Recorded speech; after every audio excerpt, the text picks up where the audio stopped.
What's up, YouTube? I am Gigi Goddess. Welcome to my channel. I am very excited that you guys are here with me today. I wanted to do this super interesting bomb ass intro vid where I kind of showcase my city and showed you guys different areas that I feel like have shaped and molded me into the woman that I am today, and also give you guys a little bit of background information about myself and what I do professionally. But once I got into it, it just didn't really feel authentic. And one thing that I said about YouTube and just being an influencer is if that was something that I was going to do, I wanted it to be genuine and real. I wanted to just share who I am, all of me, with you guys. And so in the name of authenticity, what felt more real was to give you guys a video about where I am currently in my life, since it is the beginning of the year also, and then talk about where I'm trying to go, because that's what my channel is all about. So currently I am grieving. I recently lost my father after a 6-year battle with his health, and it's hard. It is hard. It is very difficult. Being in this place is very difficult for me because over the last 6 years, I have evolved and changed so much. I have come into myself. I've come to understand what I believe spiritually. I've come to understand what my philosophy is and my approach is to life in general. And I'm a much stronger, more grounded person because I have become more self-aware. I've done the work, and I feel like somebody just knocked me flat on my ass. But losing my dad has been an experience. I felt that I was prepared. Helping my father over the last 6 years has been a roller coaster, but a downhill one. My dad, when we first moved back to Memphis in 2014, I believe, he was still walking. By the next year, he was completely bound to a wheelchair, and the following year, he was a double amputee. 2 years later, he's passed. So watching him decline, you would think that I would know what was coming, and that because of everything that we experienced, that I would be okay. And that is not the case. It's like I feel somebody pull the rug up from underneath me. And I think it's even more frustrating because I feel that I should be okay. I'm such a strong person generally, and I deal with so much, and I have experienced so much in my 30 years that I really thought that when this came, yeah, it would hurt and I would miss my dad. But because I've already had the experiences with him that I've had, as far as him being hard-headed and not listening to the doctors and just everything that we experienced, I really felt like I would be okay, and I'm just not. I'm just not. And in that, I'm not taking care of Gigi. I'm not putting Gigi first. And so I'm suffering. My own happiness and health is suffering because of that. And also, my children aren't getting what they could get from me because I'm not whole. That brings me to our channel. So I am a fitness enthusiast, a self-proclaimed nature junkie, and one thing about me is that I do not believe that you can attack the external or the physical without doing work on the internal, or the spirit and the heart and the mind. All are important. And so when I approach fitness, I have always approached it from a whole being perspective, meaning that, yeah, we're gonna run some sprints, honey. Yeah, we're gonna hit these squats, but we're also gonna talk about that garbage you got stored up in your spirit. We need to take the trash out. And so currently I'm not eating well, I'm not exercising consistently, I'm definitely not praying and meditating like I should be, and so I'm sick. I may not be physically sick, and no, it's not showing external results in my body, but my finances are suffering. I'm definitely not happy, and that's affecting my partner as well as my children, and it's making my grieving a lot harder because I have so much free time and I'm not actively getting better as a person. And so I wholeheartedly believe that if you are not getting better, honey, you are getting worse, okay? That is just the way the body works. Either you are improving upon your muscles, you're improving your systems, whether they be circulatory or respiratory or whatever the case may be, or you're getting worse. We don't maintain from day to day. We get older. Our body deteriorates more. And so if you are not actively giving your body good things, then you're losing good things on the daily. And so our spiritual, mental, emotional practice should be the same. We have to feed ourselves daily great things, or we'll be losing every single day. So in order for you to take anything from any type of perspective, you have to know who you are, where you are on your journey. And so that was one of the first things that I started with in this video, was that, you know, over the last few years, I can honestly say that I have become more self-aware. And so knowing that I am in a place of grieving right now, I wanted to share this series of grieving with you guys, because I feel like we don't just grieve when we lose someone. We grieve in a lot of different areas of our lives in a lot of different ways and for a lot of different reasons. And so I really wanted to get into all that comes with loss and love also. But love, you know, there can be no loss without love being there first. And so I definitely wanted to talk about that from a couple of different angles. But before we get into the different ways that we grieve, I want to talk about what grief actually is. What is grief? When you look up the definition of grief, it is defined as deep sorrow, especially caused by the loss of a loved one. And so that, of course, was like, okay, well, duh, if you're grieving, you're sad. So I was like, okay, so let's get more into it. Like, are there stages to this? And of course, it immediately popped up when I started doing my research on it. Some people say there are 5 stages, some people say there are 7 stages. But regardless, I found that the stages were pretty much the same. I like the 7 stages because it gives you a little bit more detail. So the first stage, let's get into it. Boom, boom, boom. Let's get into it. The first stage is shock or denial. I can plainly remember, not even plainly, I can vividly remember getting the phone call that my dad passed. And it was definitely a shock. I mean, I definitely, like I said, thought that I was prepared. I knew that eventually that phone call was gonna come. But when I got it, it shook me to my core, rocked my whole body.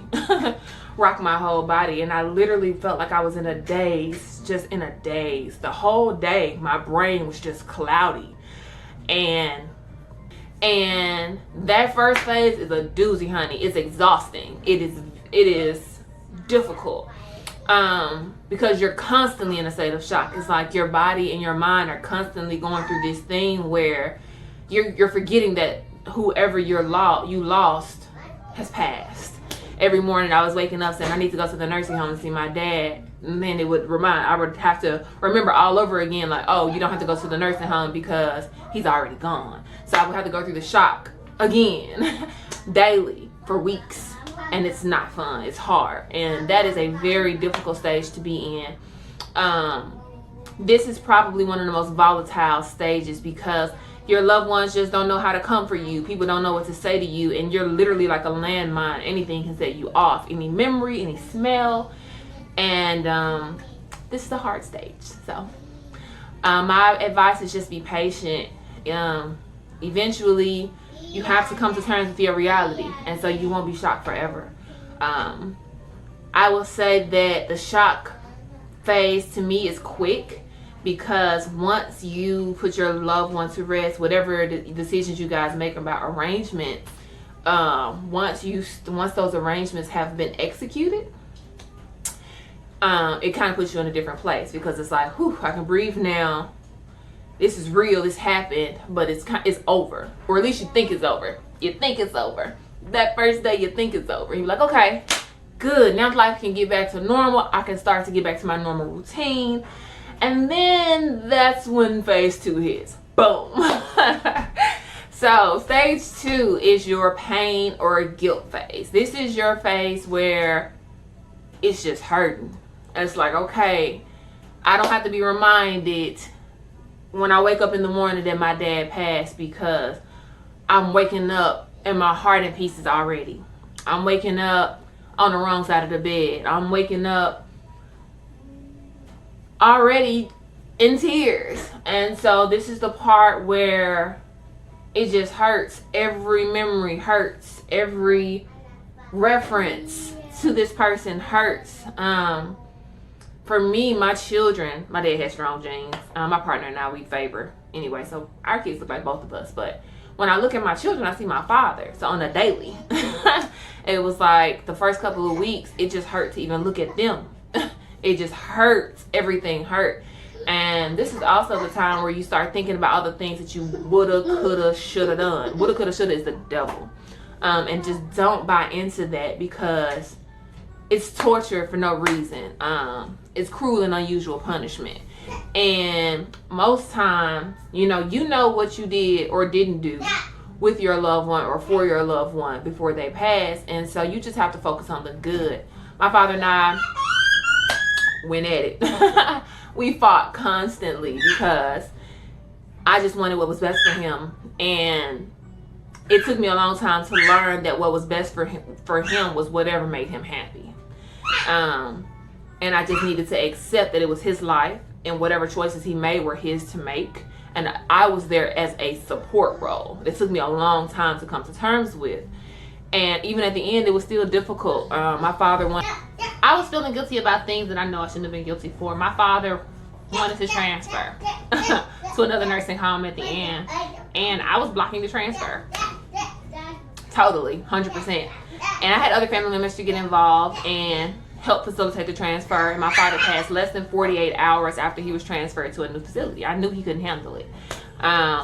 These particular family members had not been really involved with my father's health journey at all. They should have minded their damn business. However, see, I'm a little bit mad still. Still a little angry. But mostly I just felt so guilty because I was like, I let them kill my dad. And that's genuinely how I felt. But I will honestly say that guilt didn't last long. I knew that my father was tired. I knew that he was ready to make his transition. I also knew that the transfer was what he wanted, and it had begun to cause a rift between us because I was not honoring his wishes, which I should have been. And that's why I felt guilty. And so the devil will bring those things to you and use them to torture you and make you feel bad and make you feel like you've done something wrong. But ultimately, I know the love that my father and I had, and I know that eventually I did honor his wishes. I know that he was happy when he made his transition. And so I was able to kill that negative self-talk and kill that little voice in my head constantly telling me like how wrong I was and blah, blah, blah, blah, blah. So the guilt is going to come. You're going to, wish you had visited more. You're going to wish you had spent more money or given them more gifts or shown them more appreciation, or it's just so many things. My father lost his eyesight before he even got to lay eyes on his grandchildren. That bothers me. I had no control over that, but I feel guilty about that. It hurts. And so this guilt, a lot of times it is irrational, and you just have to know that it's going to come and that it's something that you just got to get through. And you just have to love on yourself and talk positively and encourage yourself when these things come, because they're going to come. It's going to happen. I don't care how amazing you were as a caregiver or someone that was there for your parent or your loved one. You're going to feel guilty about something, and it's a lie. It's a lie. Let the love lead and let the lie fade. That's it. Okay? So the next stage is anger and bargaining. I didn't spend a lot of time here. I wasn't really mad. Like, when I lost my grandmother, I was in college, and I did not grieve in a healthy way at all. And that's a big part of why I'm doing this series also, because I know what it's like to have an unhealthy experience with grief. But with my grandmother, I was really angry. I was really angry with God because I felt that she lived a life deserving of his favor, lived a life deserving of his healing. And when she didn't get it, I felt like it was a slap in the face to the life that she had lived and to the legacy that she left behind. And I was really angry. With my dad, I wasn't angry because I think that I had experienced all of my anger during our journey. I was angry with him because I felt that he didn't do the things necessary to get better. He didn't do the things necessary to avoid the amputation. He didn't do the things necessary to save his life. And I was really mad at him. But like I said, it took me a while to come to terms with his life, his decisions. And he has the right to make his own choices. And he doesn't have to make them for me. He had to make them for Reginald. He had to do what made him feel good and what felt right to him. It was his life. He had that right. And I think that because I had that experience during his life, I was able to avoid that in his death. Like, I wasn't mad at my dad because he smoked cigarettes up until he moved into the nursing home. And, you know, he ate pork all the time. And, you know, all the things that the doctor said that I know contributed to his ailments. I wasn't angry about him. I'm not mad about him, like, being who he was. Like, my father was 100% who he was. He was not going to compromise for anyone. And that is the thing that, to me, that's his legacy. He taught me to be true to myself, to be authentic in my nature. And he taught me to love and let other people love me. My advice for people that are experiencing anger and their grief is to just feel it. Let it wash over you, and then let it pass, because it will pass. We can't stay angry forever. You know, eventually love will lead. It always does. And you may have be angry at this loved one for leaving you, or angry at God for taking them. But ultimately, the love that you have for that person and the love that you have for God will prevail, and your anger will dissipate. So be patient with yourself, and try to be mindful of your anger. You're going to have moments where you're going to lash out. You're going to have bad attitude. Like, I woke up many days pretty recently with a horrible attitude. Horrible attitude. And I'm so grateful to my boyfriend for dealing with me. I mean, very supportive. I mean, we came to some disagreements, but for the most part, I can say he's been very patient, very understanding. And so you just want to make sure that you have people around you that know what you're going through and are able to support you in that. But also be patient with yourself, and ask the people around you to be patient with you also, because that's the only way you guys are going to make it. It's difficult dealing with people when you're going through something. Okay, so the next stage is where I think I am now, and this is your depression, reflection, loneliness stage.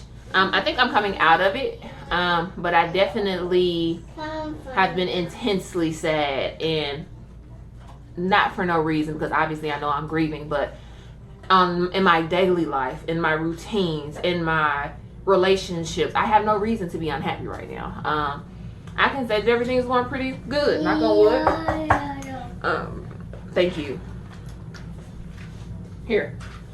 But I have found myself feeling very, very lonely. And I think that the loneliness comes from feeling alone in your grief. So it just seems like, and I know this is not true. I know that this is not true, but it seems like no one else is missing my dad. No one else is hurt that he's gone. No one else is thinking of him every day or feeling the hole that I feel. And I know that that's not true. My uncle is the last surviving child of my grandmother. Like, it's just him now. It was him and my dad as the last 2 out of 4, and now it's just him. I know he's feeling it. I know it hurts. But we don't talk every day. And when we do talk, we're not talking about dad because it's such a sensitive subject right now.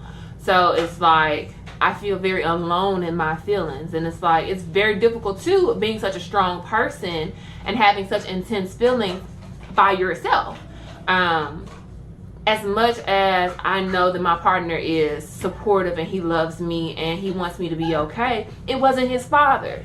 He's not feeling it the way that I was. He's not experiencing the same level of hurt. He will never feel what I'm feeling right now. It won't hurt him this bad. He will never feel these emotions for my dad. And when his own father does make the transition, he will have a better understanding, but he still won't feel these feelings for my father. So ultimately, these are my feelings to deal with by myself, and that feels like such a ginormous cross to bear. It's like, I just wish I could give out pieces of my grief. Like, here, you get a slice, you get a slice, you get a slice. Help me eat this motherfucking pizza. Like, I need some help. But it's just, it's your cross to bear, and you can bear it. You can do it. I know it's hard. I know that it feels very daunting right now. I know it's hard to see the light at the end of the tunnel, because right now I can't see my own hand in front of my face. So I definitely understand, but there is a light at the end of the tunnel, and you just have to continue down the tunnel until you start to see just glimpses of light shining through, just little rays peeking through the black, and they will come, and you just have to know that they will come, and you just have to keep going in the darkness knowing that there will be light, because the light is going to come. It don't stay nighttime forever. Joy cometh in the morning. It comes. And so it's really a faith walk, I guess, here in this last stage of negative emotion.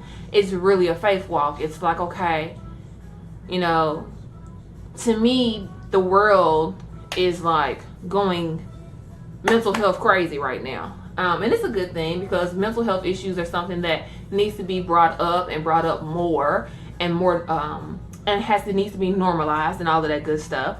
But I feel like people act like you can't be sad. Just because you're sad or you're not having a great day doesn't mean that you're clinically depressed. Like, people have bad days. It's okay to be sad. You just have to know how to not sit in your grief and in your sadness. You have to be able to say, okay, the only cure for depression is hope. There's no pill that's going to cure depression. The only cure for depression is hope. The idea that it will get better. The idea that it can get better. If just this. If just that. And it will happen. And so you really have to hold on to your hope in this final stage of negative emotion. So the next stage of the next stage of grief is the upswing, the upward turn. And so this is when your depression is starting to lift. The feelings are starting to be less and less and less intense, and you're starting to see those rays come on and crack through that black, cracking through that darkness. You're starting to see that sunshine. You're starting to hear birds chirping in the morning again, like, oh, I forgot what that sounded like.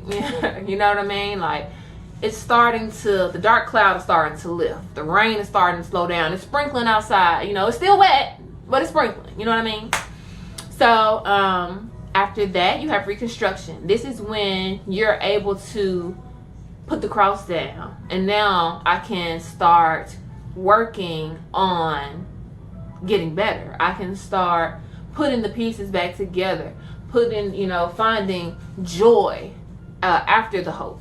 And this is really where things start to feel normal again, or your new normal starts to emerge, because things will never be normal again. That's one thing that I definitely wanted to stress in this video, is that things will never be normal again. No one will ever take that person's place, but you will start to create a new normal. Your routines will change. You know, I don't go to the nursing home anymore, but I have new routines in the morning. So, you know, there are things that replace. You don't get rid of a habit, you replace it. And so new normals will start to form. That's the point. And then 7th is acceptance and hope. Now you have the 7th and final stage is acceptance and hope. So now this is where, you know, you have started to create a new baseline for yourself, and you have started to put a little cement in the cracks in your foundation. My father was, so important to who I am. So important to who I am. And so losing him has definitely affected me on a foundational level. But I can honestly say I'm looking forward to reaffirming my foundation. I'm looking forward to the rebranding that's going to come along with that. I'm looking forward to the reinvention of who I want to be. As a result, I think it's going to be really fun. I think it's going to be refreshing. It's going to be something that a reset that I need. And so it's a phase that I'm looking forward to. So now that we know what the 7 stages are, from shock to pain to anger to depression to the upward turn to reconstruction and then finally acceptance. Now that we know what the stages are, how do I know where I am? Okay, so it's real simple. I've already talked about it a couple of times in this video, and it's awareness, it's clarity, it's vision. It is just knowing where you are. How do you do that? Reflection. You reflect on your internal environment, and you reflect on your external environment. The internal and external are always going to be a mirror reflection. Your external environment, the way that you take a good evaluation of what that is by relying on the people that are close to you. There's someone in your life who has noticed the behavior change. Someone in your life that has noticed that you've been a little bit more sad lately. Someone in your life that noticed you're not as consistent as you used to be, or maybe you're not as punctual as you were, or maybe your work is suffering in some way, or maybe you have stopped eating healthy. Someone is noticing things about you that have changed, and not in a positive way. Or maybe on the flip side of that, maybe you have thrown yourself into work too much.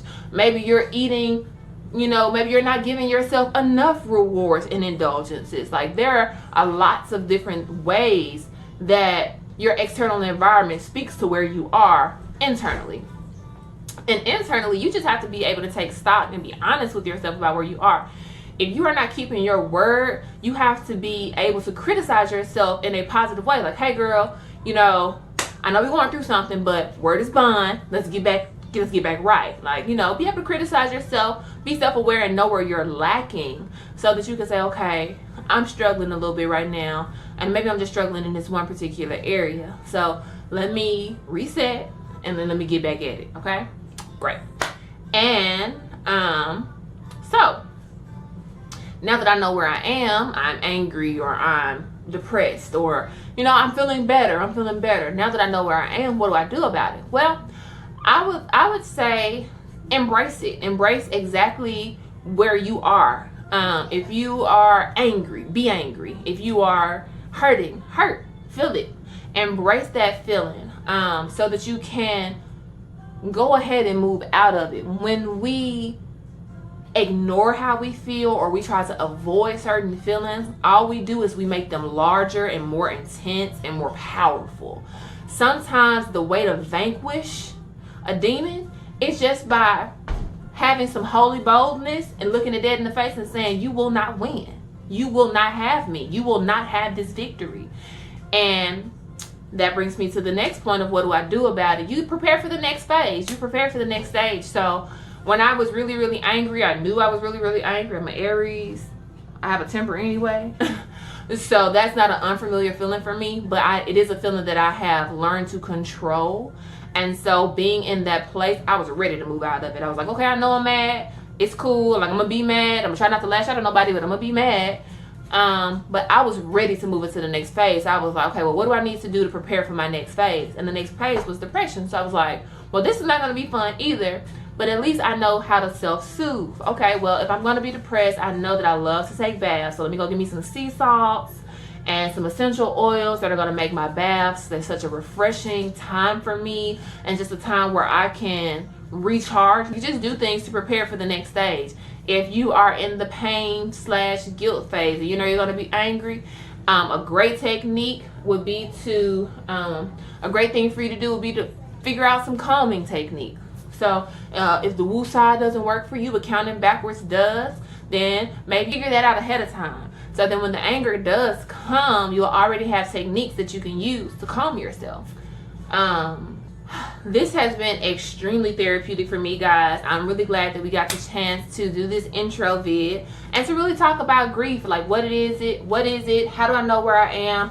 And what can I do about it going forward? I really, really hope that this video helps somebody that's going through what I'm going through right now, and that